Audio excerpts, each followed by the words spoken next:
बिस्मिल्लाहिर्रहमानिर्रहीम। अस्सलामुअलैकुम students, non ferrous metallurgy subject में आज का हमारा जो टॉपिक है वो है एक्सट्रैक्शन ऑफ कॉपर।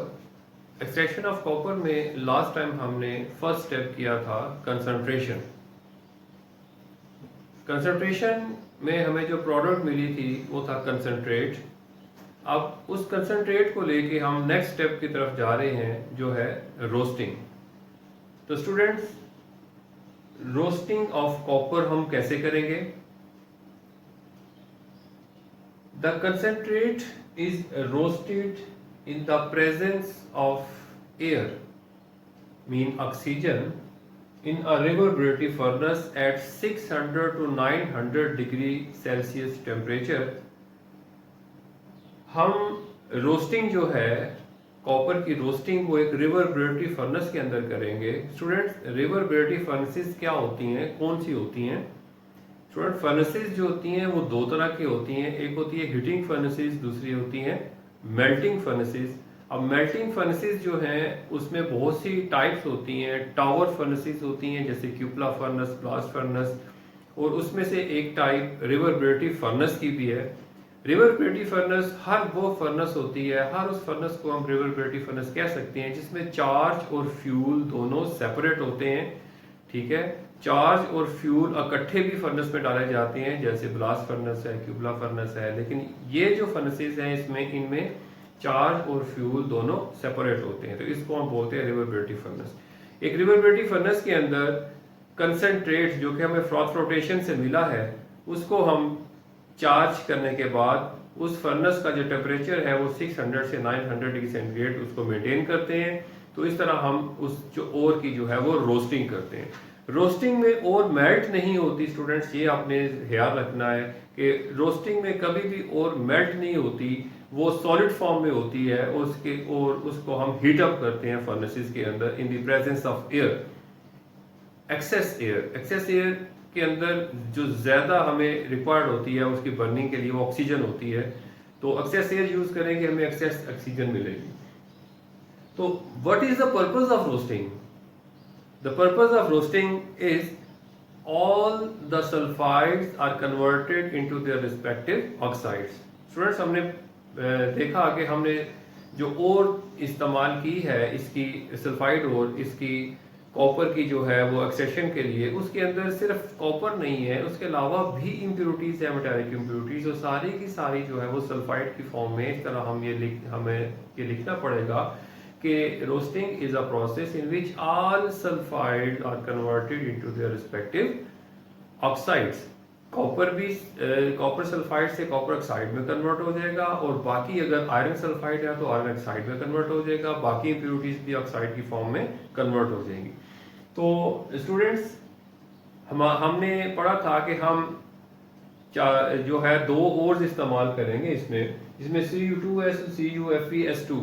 मेन ओर जो है Cu2s है और उसके साथ CuFeS2 ये भी है, चल्कोपाइराइड भी है। जब इसको हम इन दी प्रेजेंस ऑफ ऑक्सीजन इसको हम बर्न करते हैं 600 से 900 डिग्री सेंटीग्रेड के ऊपर, तो रिवर्बरेटिव फर्नेस के अंदर, तो स्टूडेंट्स क्या होता है कि कॉपर सल्फाइड जो है वो ऑक्सीजन के साथ रिएक्ट करके हाई टेम्परेचर पे कॉपर ऑक्साइड में कन्वर्ट हो जाता है, और सल्फर जो है वो ऑक्सीजन के साथ रिएक्ट करके सल्फर डाइऑक्साइड की फॉर्म में, गैस की फॉर्म में जो फर्नेस से जो है वो फ्लू गैसेस के साथ रिमूव हो जाती है।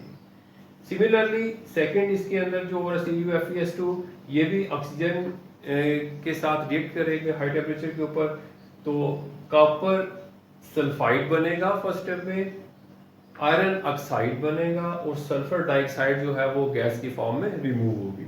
तो स्टूडेंट्स, ये हमारे पास मेन जो रिएक्शंस है ये दो रिएक्शंस होंगे।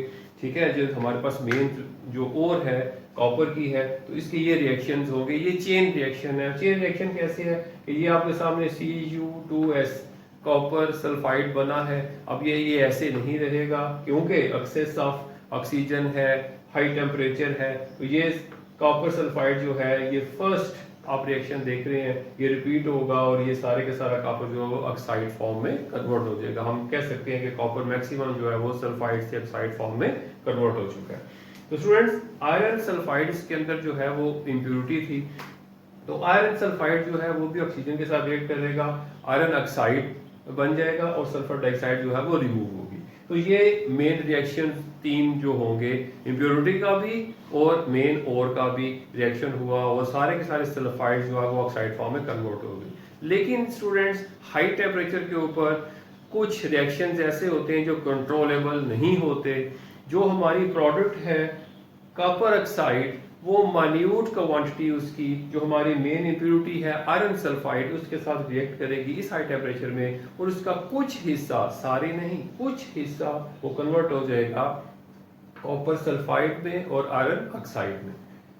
तो स्टूडेंट्स जो हमारे पास एंड प्रोडक्ट होगी उसको हम बोलेंगे रोस्टेड ओर। तो अगर मैं आप कहूँ कि रोस्टेड ओर में कौन कौन सी जो है वो इसके इंग्रेडिएंट्स होंगे, तो मेन इसमें क्या होगा, कॉपर ऑक्साइड होगा, इसके साथ आयरन ऑक्साइड होगा और माइन्यूट क्वांटिटी कॉपर सल्फाइड की होगी जो इस रिएक्शन की वजह से बनी है। तो ये आपके सामने एक रिवर्बिलिटी फर्नेस है स्टूडेंट्स। आप पुडलिंग फर्नेस फर्स्ट ईयर में पढ़ चुके हैं, ओपन हार्ट फर्नेस पढ़ चुके हैं। ये these furnaces are called reverberatory furnaces. आप इसमें देख रहे हैं इसकी जो डायग्राम है, इसकी जो शेप है वो कैसी है कि इसके एक तरफ यहाँ से हम फ्यूल को जो एंटर करते हैं प्लस एक्सेस एयर को एंटर करते हैं, ठीक है। अब ये जो फ्यूल बर्न होता है और एयर जो है वो हीटअप होती है, ये जो हॉट गैसेस हैं ये राइज करती हैं और ये डोम शेप जो टॉप है इसके साथ टकराती हैं। इससे टकराने के साथ ये जो इसकी सरफेस है इसके टकराने के साथ ये नीचे की तरफ डाइवर्ट होती हैं इसके एंगल की वजह से, इसकी शेप की वजह से, और ये चार्ज के साथ, ये हाथ है इसके अंदर ये चार्ज है जिसके अंदर रोस्टिंग करनी है, इसके साथ टकराती हैं और इसके टेम्परेचर को रेज करती हैं और इससे टकराने के बाद फ्लू गैसेस जो हैं वो स्टैक के रास्ते बाहर चली जाती हैं। तो ये एक रिवर्बिलिटी फर्नेस की एग्जाम्पल है, ठीक है। इसमें हम जो है मेंटेन करेंगे टेम्परेचर 600 से 900 डिग्री सेंटीग्रेड। तो ये है स्टूडेंट रोस्टिंग। इसमें हमने क्या किया, all sulphides are converted into their respective oxides. और ये हम करते क्यों हैं स्टूडेंट्स, क्योंकि सल्फाइड्स को नेक्स्ट स्टेप में स्मेल्टिंग में रिमूव करना मुश्किल होता है एज कंपेयर टू ऑक्साइड्स।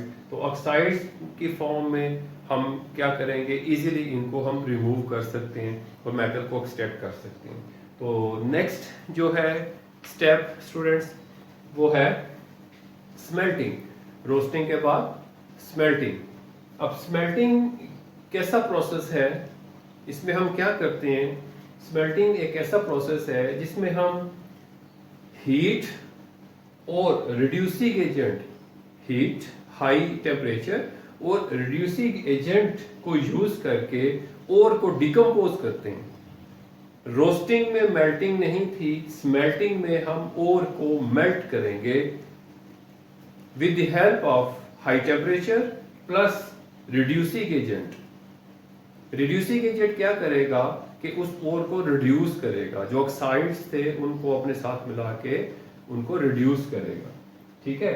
तो एट द एंड होगा क्या कि जो इसके अंदर ओर के अंदर इम्प्योरिटीज थी और जब मेल्ट हो गई, डिकम्पोज हो गई, तो इसके अंदर जो different metallic non metallic impurities थी वो कैसे रिमूव होंगी, वो गैस की फॉर्म में रिमूव होंगी या फिर स्लैग की फॉर्म में रिमूव होंगी। तो ये है स्मेल्टिंग का प्रोसेस। तो स्टूडेंट्स स्मेल्टिंग हम हमेशा जो है वो करते हैं ब्लास्ट फर्नेस में। तो ब्लास्ट फर्नेस को आप जानते हैं, फर्स्ट ईयर में आप पढ़ चुके हैं। इसकी एक हाइट होती है जिसके अंदर ब्लास्ट ऑफ एयर जो है उसको हम इंट्रोड्यूस करते हैं। वो टॉप से जो है पाउडर फॉर्म अगर ओर को डालेंगे तो सारी की सारी फ्लू गैसेस के साथ वेस्ट हो जाएगी। हमें पता है कि ब्लास्ट फर्नेस में चार्ज, बेस्ट चार्ज जो होता है वो एग्लोमरेटेड ओर होती है। तो एग्लोमरेशन प्रोसेस करने के बाद हम ओर को ब्लास्ट फर्नेस के अंदर जो है वो चार्ज करेंगे। हमारे पास रोस्टेड ओर है, रोस्टेड ओर के साथ जो ब्लास्ट फर्नेस का चार्ज है उसके साथ हम फ्लक्स को ऐड करेंगे, उसके साथ हम कोक को ऐड करेंगे पाउडर फॉर्म में, इनकी एग्लोमरेशन करेंगे स्टूडेंट्स। एग्लोमेरेशन आपको पता है डिफरेंट प्रोसेस से की जाती है, सिंटरिंग हम कर सकते हैं, पैलेटाइजिंग कर सकते हैं, नोडलाइजिंग कर सकते हैं। इसमें क्या होता है कि पाउडर फॉर्म से और कन्वर्ट हो जाती है छोटे छोटे पार्टिकल्स की फॉर्म में, तो वो जो है लम्प्स की फॉर्म में, वो उनका एक खास वॉल्यूम खास वेट होता है और वो एयर के साथ जो है वो फर्नेस से बाहर रिमूव नहीं होंगे। तो एग्लोमेरेशन के बाद ये जो चार्ज है इसको हम ब्लास्ट फर्नेस के अंदर फीड करते हैं। ब्लास्ट फर्नेस के अंदर डिफरेंट रिएक्शंस होते हैं, ठीक है, उसका टेम्परेचर रेज होता है और जब वो बॉश एरिया के करीब जाते हैं चार्ज और वो मेल्ट होता है और मेल्ट होने के बाद वो नीचे हार्ट के अंदर वो उसकी जो है वो कलेक्शन होती है, जितने भी वो मोल्टन मेटल है वो हार्ट के अंदर जो है वो कलेक्ट हो जाती है। तो स्टूडेंट्स जब हम ब्लास्ट फर्नेस के अंदर जो है टेम्परेचर 1400 टू 1500 जो है वो मेंटेन करेंगे तो चार्ज जो है सारा मेल्ट होगा और मेल्ट होने के बाद जब हार्ट में पहुंचेगा तो वहां हमें 2 लेयर्स मिलेंगी। वो एक जो है होमोजीनियस जो है वो मेल्ट नहीं होगा, उसमें 2 लेयर्स होंगी। वो 2 लेयर्स कौन सी होंगी? Number 1 is molten oxide, second one is molten sulphides. एक लेयर जो होगी वो मोल्टन ऑक्साइड की होगी, दूसरी लेयर जो होगी मोल्टन सल्फाइड्स की होगी। ये दोनों सेपरेट लेयर्स होगी। सिमिलरली बिल्कुल उसी तरह जैसे हम एक ग्लास के अंदर हम वाटर डालें और उसके ऊपर ऑयल डाल दें, वो मिक्स नहीं होंगे, उनकी 2 लेयर्स बन जाएंगी। इसी तरह हार्ट के अंदर मोल्टन फॉर्म में हमें ये 2 लेयर्स मिलेंगी। ये 2 लेयर्स क्यों मिलेंगी, ये क्यों अलग हैं? Due to difference in specific gravity. इन दोनों जो मोल्टन ऑक्साइड्स और मोल्टन सल्फाइड्स हैं इनकी स्पेसिफिक ग्रेविटी डिफरेंट है, इसलिए ये 2 लेयर्स अलग अलग रहेंगी। और एक फैक्ट है कि molten oxides and molten sulphides are nearly insoluble in the molten form, ठीक है। तो इन ईच अदर वो नियरली इनसॉल्युबल होते हैं due to difference in the specific gravity. तो इस वजह से हमें ये 2 लेयर्स मिलेंगी। जो टॉप वाली लेयर है आप ये देख रहे हैं ब्लास्ट फर्नेस के यहाँ जो है स्लैग होल होता है, नीचे टैप होल होता है जहाँ से हम मेटल को रिसीव करते हैं, स्लैग होल से स्लैग को रिसीव करते हैं। जो अपर लेयर होगी वो मोल्टन ऑक्साइड्स की होगी। किसकी होगी? मोल्टन ऑक्साइड्स की। और मोल्टन ऑक्साइड्स जो होते हैं वो क्या होते हैं? वो स्लैग होती है, ठीक है जी। तो मोल्टन जो सल्फाइड्स होंगे उनको हम मैट का नाम देंगे, और ठीक है। और ये जो है ये हमारा रिक्वायर्ड मटेरियल होगा जिसको हम मैट का नाम देंगे। और इस प्रोसेस स्मेल्टिंग प्रोसेस की जो प्रोडक्ट है उसका नाम है मैट, ठीक है। इसमें जो रिएक्शंस होंगे लास्ट में हम वो देखेंगे कि रिएक्शंस क्या होते हैं ब्लास्ट फर्नेस के अंदर। जो मेन रिएक्शंस होते हैं, ये 2 मेन रिएक्शन मैंने लिखे हैं। हमारे पास क्या था? ऑक्साइड और थी कॉपर ऑक्साइड। कॉपर ऑक्साइड के साथ जो इम्प्योरिटी है वो है मेन इम्प्योरिटी आयरन सल्फाइड।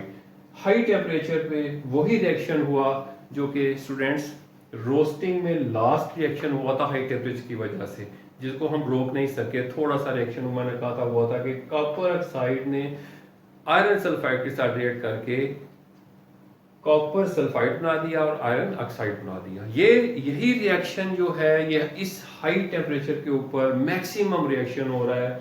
वो क्या हो रहा है? कॉपर ऑक्साइड जो हमारे पास रोस्टेड और थी वो आयरन सल्फाइड के साथ मिलके कॉपर सल्फाइड बना रही है और आयरन ऑक्साइड बना रही है, ठीक है जी। आयरन ऑक्साइड अलग हो रहा है। अब ये आयरन ऑक्साइड है, ये क्या करेगा? इसके लिए हमने एक फ्लक्स इसके अंदर डाला हुआ है, silica flux. Silica, what is silica? Silicon oxide, SiO2 इसका फॉर्मूला है। ये इसके साथ फ्लक्स के साथ ये रिएक्ट करेगा आयरन ऑक्साइड। फ्लक्स का क्या काम होता है कि इम्प्योरिटीज को के मेल्टिंग पॉइंट को कम करके अपने साथ मिला के स्लैग की फॉर्म में मेटल में से रिमूव करता है। ये फ्लक्स का काम है, हमें पता है, हम ये पढ़ चुके हैं।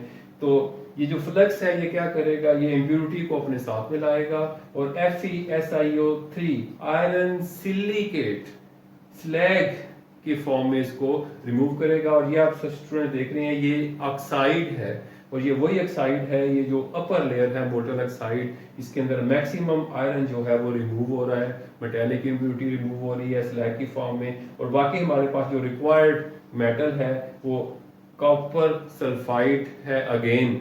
अब ये फिर सल्फाइड की फॉर्म में आ गया है। लेकिन इसमें हुआ क्या है कि अभी तक हमने 3 स्टेप्स किए हैं। कंसंट्रेशन, फिजिकली अटैच इम्प्योरिटीज को रिमूव किया, जो है रोस्टिंग की, हमने वोलेटाइल इम्प्योरिटीज को रिमूव किया।